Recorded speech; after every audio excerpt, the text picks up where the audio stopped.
Please subscribe to Facetv Africa and turn the notification on. Facetv Africa, ẹ jọ̀ọ́ ẹ subscribe, hete.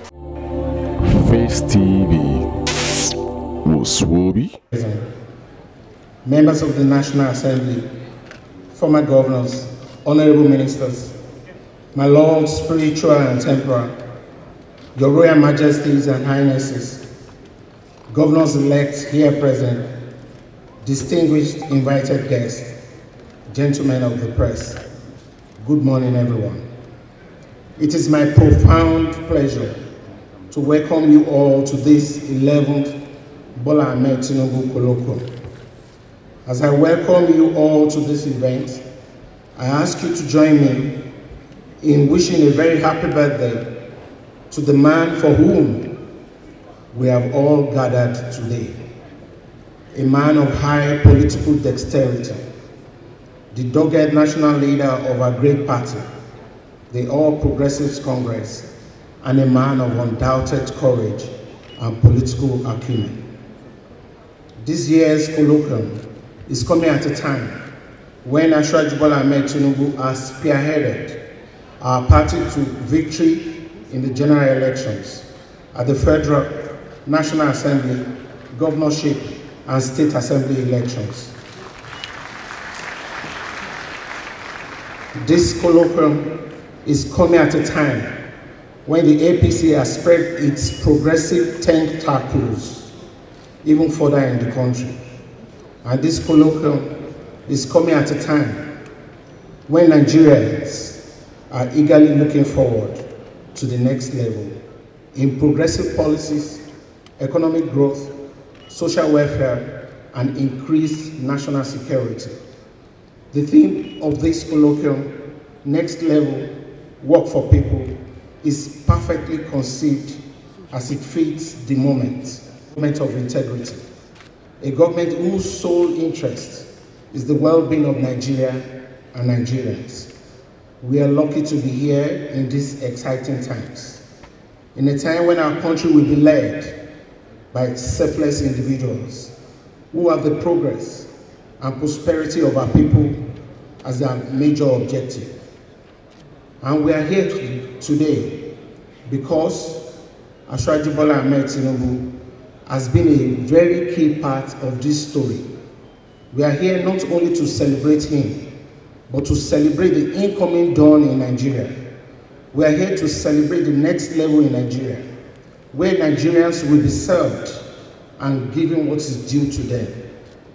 Mr. President, Your Excellencies, and all our distinguished guests, once again, I welcome you all and I thank you for honoring our invitation. Thank you. The other thing we are using to complete the grid is that we are removing equipment from port. For information, before now we have 800 containers that were stranded in the port when we came in newly. 800 containers. So it took me 6 months. I couldn't remove a single container. But eventually, I'm happy to tell you that as last week, we have recovered 730 out of the 800 containers. Now, some of those containers have been there for the past 15 years. The DG of Customs, who has been helping me, is also here. He can confirm. Some of them have been auctioned. The last auctioned one was one he approved. He reversed the auction and gave it to us just last week, 51 containers, which means when we recover that one, it will become 781 containers we have removed. So what we did, because TCN has no serious revenue, we get less than 40% of our revenue from the market. So what we did is to educate our staff on how they can use their initiative to install transformers and equipment. So we use in-house capacity and install those equipment we recover from the port. And under that arrangement, I'm happy to tell you that we have installed more transformers and equipment in the last 2 years, more than what was done in previous 15 years. Now, we have also used this our staff to build substations. I am happy to tell you that the first offshore substation that was built in Nigeria was built by our staff in Lagos, which in a place called Elashi. We commissioned it in February this year. This was entirely built by TCN staff. And for information, when I came newly and said, let's build that substation, the budget that was given to me for a contract was supposed to be 1.2 billion. This our staff completed that project at the rate of 150 million, completed everything. And we promoted him, and he became the general manager of Lagos immediately. Now, the other way we are using to expand the grid is what I said, use of the donors. We have raised $1.6 billion investment in TCM.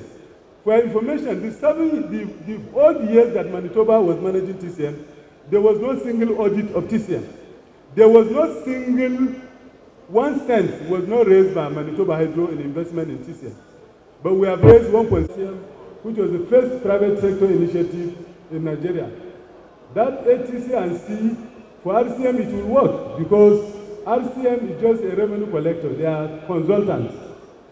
But when you say you privatize, ATC and C is supposed to be part of commercial,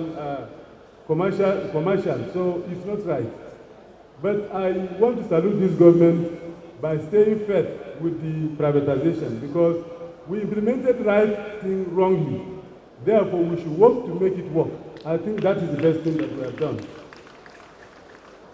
Your Excellency,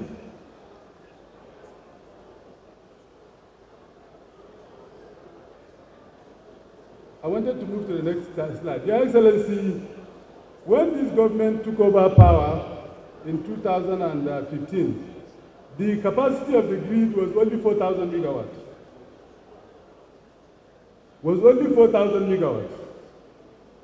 The capacity of distribution was only about 3,500.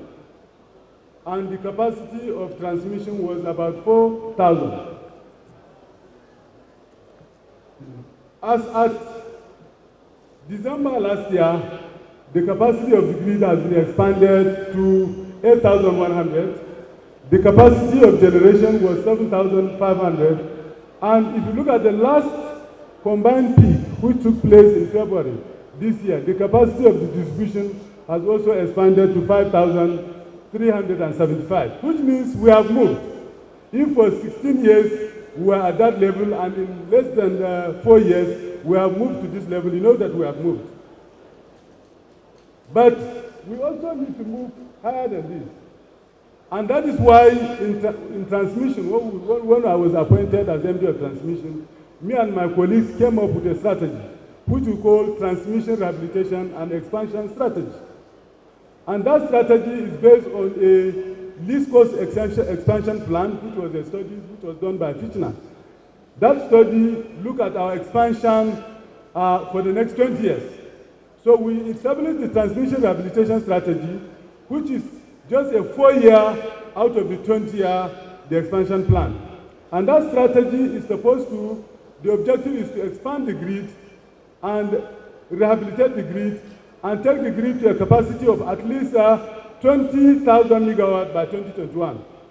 Your Excellency, I want to tell you that the implementation of that strategy is on track. As at today, it's on track. But what is the strategy about? Is to modernize the grid and make it a modern grid. Yes, we are working on all other options, just like other countries, because if you look at India, India used to have so many mini grids, but for economy of scale, as they expand, all the grids, they brought them together. So we should continue to use off-grid, other grids, but we should also fix the grid so that we have economy of scale. Now, the fourth thing we need to make to modernize the grid are these. One, we need to have what they call frequency under control. For information, for the first time in the history of Nigeria, we achieved frequency control of 49.8 and 50.2 Hz for 65% of the time, from December 23rd to date, which means our stability of our grid in terms of frequency is the same as Ghana and is better than any other country in West Africa. We have not stopped at that. We have put those generators that are not provided free governor to provide it. And we believe by June this year, we should be able to have a frequency control that is better than any country in West Africa. Now, the next thing we need to have is what they call spinning reserve. For information, spinning reserve, if you check our daily broadcast, you will see it's either 0 or 40. With a generation of around 5,000, the spinning reserve is supposed to be 10%. I was also happy to tell you that we did a competitive procurement of spinning reserve, and we have procured spinning reserve which were forwarded to NAC for approval. This is the first time in the history of Nigeria that we did that. The next thing we need to have is that we need to have a functional SCADA. What is a SCADA? SCADA is a register of events. It means that everybody that's on the grid is supposed to comply according to the grid code. Now, when they fail to comply, they are supposed to be punished according to the grid code. But you have to have a register of events that will show that this person has committed this offense. For information, Nigeria attempted to have a functional SCADA 3 times, and 3 times we are not entirely successful. I'm happy to tell you that all the things that we are supposed to put in place to make sure that we have a functional SCADA in place, including the fact that we are organizing international conference where we brought all the original equipment manufacturers across the world, and they came, and we have established a strategy to have a functional SCADA. You will watch and see in the next 1 week, you will see an advert for the procurement of the critical communication backbone, where we are going to link Ikeja West with Egdin, we are going to link Benin with Ajakuta, we also link Jos and Gombe, and also Aja and Alagbon. These are critical area communication that we need as a basis for us to have the SCADA. You will have that one before we launch the procurement of SCADA. Now, the next thing we need to have is where the minister mentioned. We have also upgraded the capacity of Funtua, and we are also reconducting the line from Kaduna to Zaria, Zaria to Funtua, and Funtua to Gusau. That is also taking care of that area. I mentioned those areas not only because that is the area we are looking at only, but just to tell you that we are using synergy to ensure that whatever we need in our industry, we connect them together and make it work. Now, for information, time is not on my side, but let me tell you, everything we are doing to fix the grid, because on the grid now, I can tell you, we have not solved all the problems, but I can tell you any problem we have, I can tell you the time we are going to solve it. But everything we are doing on the grid, we are just serving just 18 customers. Only 18 customers are connected to the grid directly. The remaining people are connected through the distribution companies. Unfortunately, the expansion that we are having on the side of the grid and the expansion we are having on the side of the generation, because for information, Your Excellency, we are stopping people from connecting to the grid now. There are several generators that have gone very far, they want to be connected to the grid, but we are stopping them. Why are we stopping them? When we expand the grid and we have generators that we cannot distribute, we are putting contingent liability on the country. Therefore, until we do something to expand the distribution side, if we continue to expand the grid, we are going to have capacities that we are paying that we cannot offset.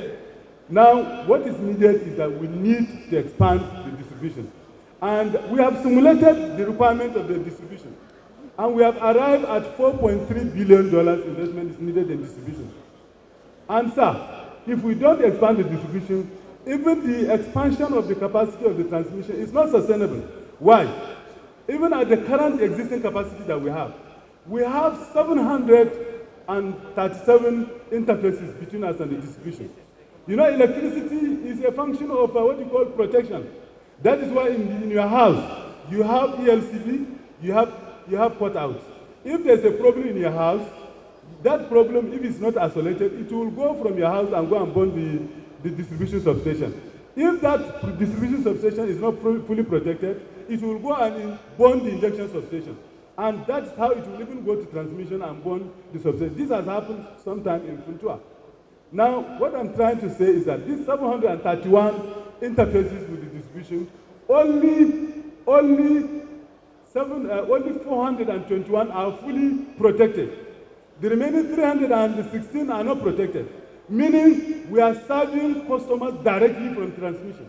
So that means if there's a fault on people's house, it will directly hit transmission transformer.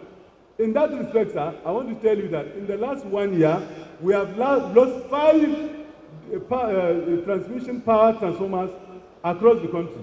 And all those 5, are those that are serving the customers directly without protection on the side of discos. And those transformers, we have 2 in Benin, 1 in Onitsha, 2 in Abuja here.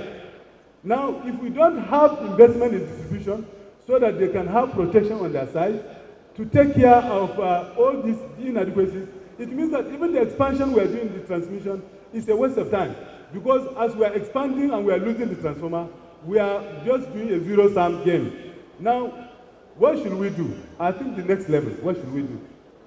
So what we should do is that we should continue to implement the transmission rehabilitation and expansion program, where we are working with all the governors across the region to support us in getting the right of way.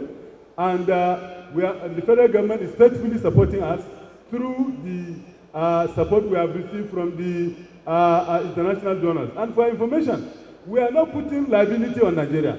All the money that TCN is going, we have simulated, we can pay this money without recourse to the national treasury. We can pay it. We can pay it. So, but we have to implement it successfully.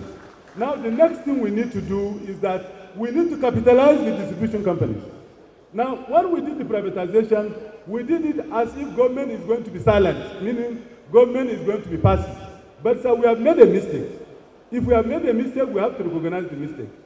Therefore, if we are going to capitalize the distribution companies, government should bring in their 40% of that money, and the owners of distribution companies should bring the 60%. And we should come up with the tariff that will support that capitalization. And I want to tell you, if we do that, the tariff will not be expensive. That is a fact. It will not be expensive.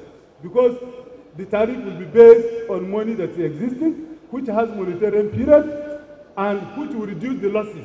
Because tariff is high, because there's high losses. If you have money to reduce the losses, the tariff will not be high. Now, the next thing we need to have is that we need to strengthen our regulatory regime to allow the fact that the tariff should move the way they are supposed to be, so that the market will become a sustainable market, so that we can have electricity market just like we have the telephone market. The staying and supporting the industry without removing this root cause of the lack of sustainability in the industry is not good for Nigeria. I think let me stop here. Let me thank His Excellency Senator Bola Ahmed Tinubu. Please subscribe to Facetv Africa and turn the notification on. Facetv Africa, subscribe. Face TV was Swoby.